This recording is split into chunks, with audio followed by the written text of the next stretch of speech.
Hi folks, welcome back to the channel, or welcome to the channel.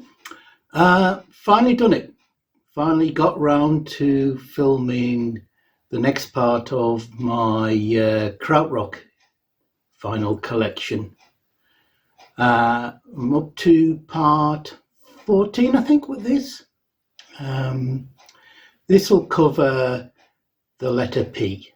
Now, that means this video is basically going to be in three parts. There's two big names in there that take up quite a bit of the releases, and that's the jazz fusion band Passport, who are probably the best known internationally of the German jazz fusion bands, maybe alongside Embryo. And following them will be one of the biggest names in Krautrock history, the very wonderful Popol Vuh, formed, thinking back, is it about 1970, by the great late Florian Fricker. They produced some of the most beautiful music ever to come out of the genre, and out of any genre, to be honest. So those are the first two parts. The third part I'll discuss when we get to it. So hope you enjoy this video, and I hope it won't be as long until I get round to doing the next one. All the best.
now come on to that much promised third part. And you might wonder why these releases are being shown in this video, as with one exception, none of the bands have a name that begins with the letter P. And that's because they're all associated, sorry, I saw somebody go past the window. They're all associated with the label Pyramid. Now, this is a highly contentious label, and these are highly contentious releases. Nobody had ever heard of the label or the bands who released stuff on the label until the mid-60s, I think 1996, when these three releases came out on CD, on the, oops, helps if you get them the right way up, guys. These are the Unknown Deutschland series of CDs that appeared on the Virgin label back in, 1996. Purporting to be long lost recordings from the Pyramid label. And they were followed up in fairly short order by about half a dozen releases on CD on the Sci-Fi label, PSI-FI, which were full albums of some of these acts.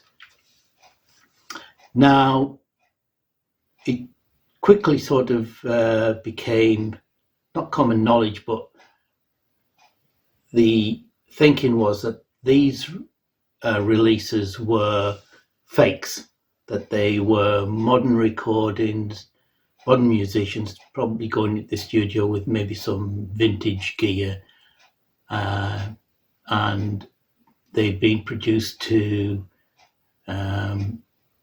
fit in with the growing interest in Krautrock at the time.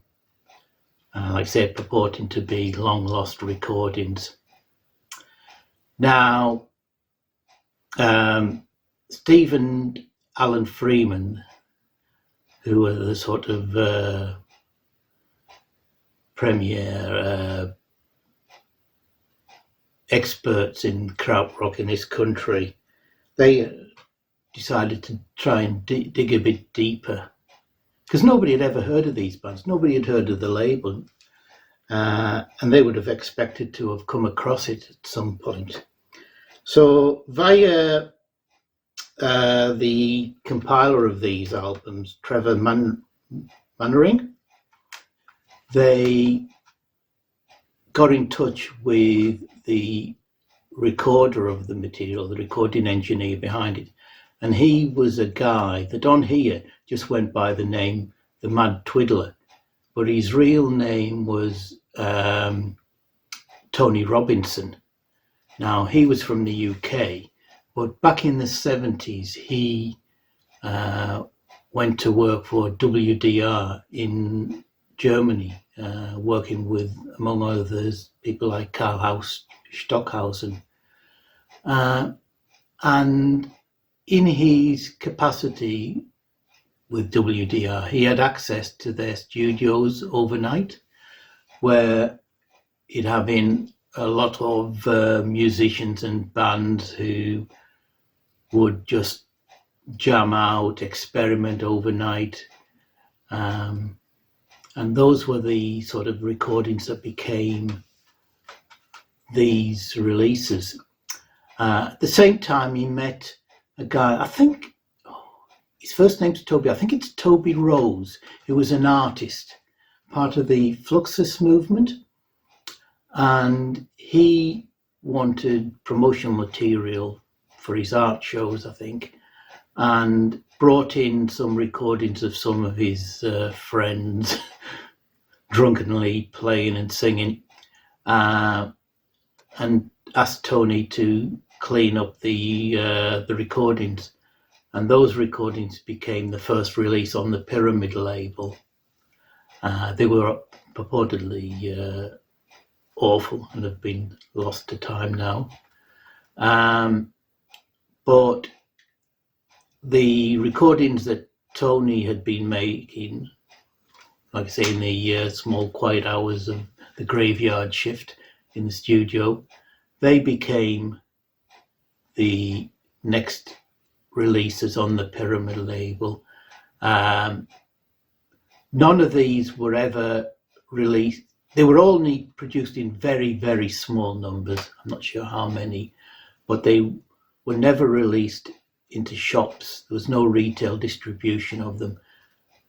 Toby took all the copies and would distribute them for free in art galleries and at art exhibitions, presumably where his work was being shown. There were, I think, 15 releases, or at least the label went up to Pyramid 015. I don't know if all the numbers were used. Eventually, Toby, I think, went off to Canada, that's where he worked and passed away. And Tony came back to the UK and set up a studio somewhere in England. So nobody to this day has ever seen a physical copy of a Pyramid release, which is why it still goes around, or it's still sort of, for most people, it's still true. The fact is that these are fake recordings.